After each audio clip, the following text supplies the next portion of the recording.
There's Mufti, a really a beautiful hadith which is problematized as its authenticity, but its teaching is magnificent, and that is that it mentions that when Allah made creation, He had the creation attest to God's majesty. So that this teaching, it implies an implicit acknowledgement in all manifestation of phenomena to the divinity of God. That everything it has this, acknowledges this the majesty of God, the glory of God. And it says in this teaching that, and then Allah created the nafs. And when He asked this nafs, this self, just the archetypal, the archetype self, yes. created the nafs, and when its time came to manifest, to acknowledge. So Allah says in this teaching, Allah says, who am I? He says, Anta, you are God, you are you.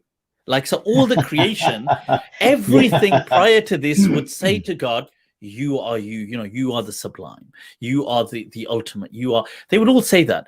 The Nafs said it too. You see, the Nafs, it's not unaware. It said, Anta ant, and it said, Wa ana ana.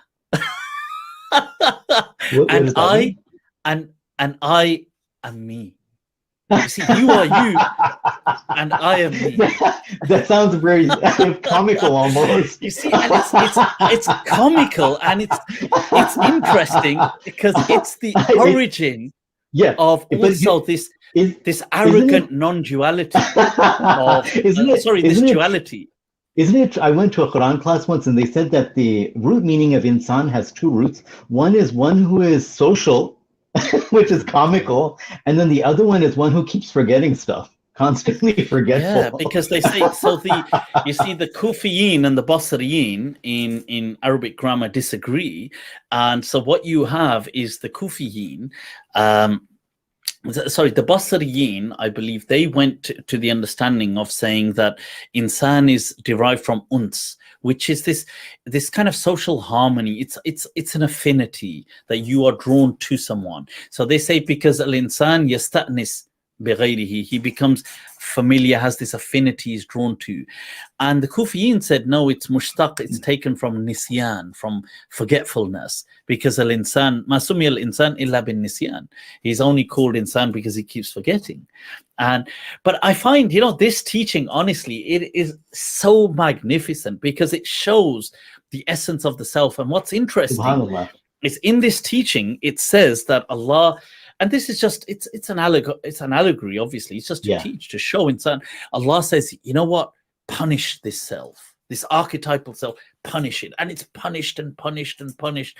And after eons, it's brought back, and it says to acknowledge the glory of God. And it says, Anta anta wa ana ana.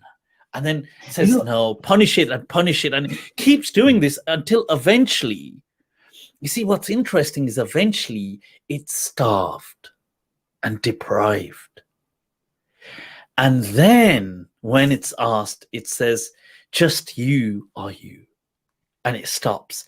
And it's interesting in showing that this self, when it's deprived, in that tragedy or travesty that it encounters, it has a yearning which takes it back to the divine. I find it so, honestly, so amazing.